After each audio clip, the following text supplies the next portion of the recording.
Arman lived alone at the far edge of town, in a house surrounded by empty land and silence that felt heavier after midnight.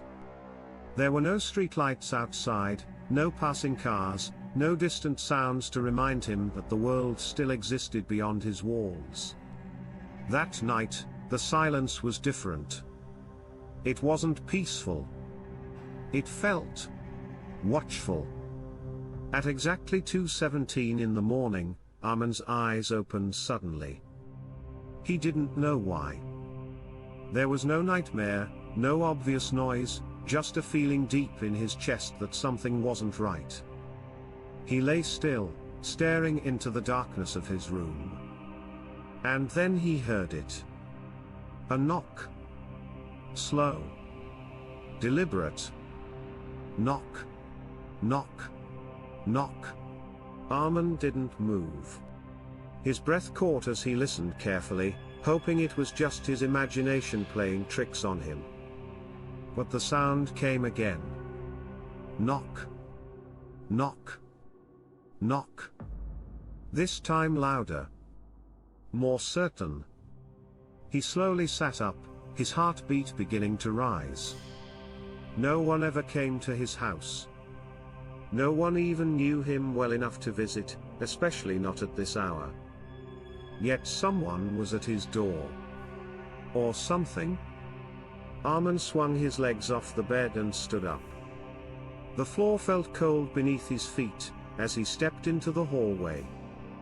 Each step he took seemed unnaturally loud, the wooden boards creaking beneath him as if warning him to stop.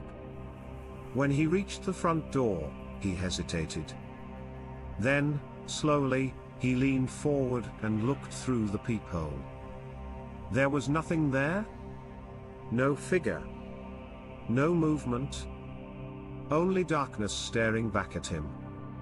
A sudden buzz in his hand made him flinch. His phone? An unknown number. A message? Don't open the door. Arman frowned, confusion mixing with unease. Before he could react, another message appeared. It isn't human. The knocking stopped. Completely. The silence that followed felt even heavier than before, pressing in around him. Then, a voice. Soft. Calm. Arman. Open the door. His entire body went rigid. That voice. It was his own. Not similar. Not close. Exact. Arman slowly stepped back, his throat tightening. Who's there?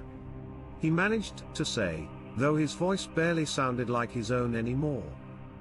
There was a pause. Then the reply came, steady and patient. I'm you. The door handle shifted slightly. A slow, careful turn.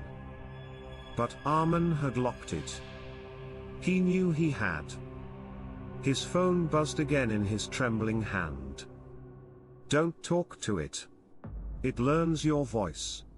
Outside, the voice let out a low, broken laugh. It sounded wrong now, stretched and distorted, like something imitating a human sound without understanding it. You already told me enough, it said. Arman's breathing became shallow. His mind raced, trying to make sense of something that made no sense at all. If it wasn't human, then what was standing outside his door? And then he heard it. Footsteps. Not from outside. From inside the house. Slow. Dragging? Moving somewhere behind him.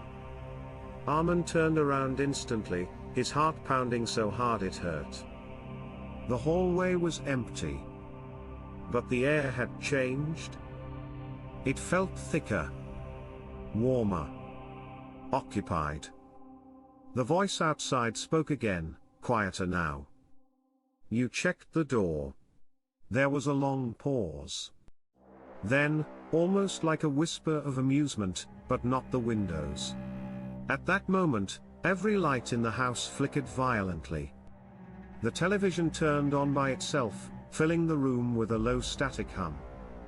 Arman's eyes slowly shifted toward the screen. He saw himself standing there.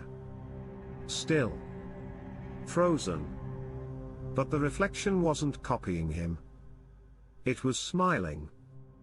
A slow, unnatural smile that spread wider than it should have. The knocking stopped completely. The voice outside fell silent. Everything did. For a moment, there was nothing but stillness. Then, a whisper. Right behind him.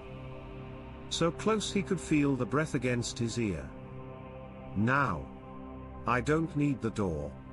The next morning, the house stood quiet once again. Nothing was broken. No locks were forced. No windows were shattered. There were no signs of a struggle.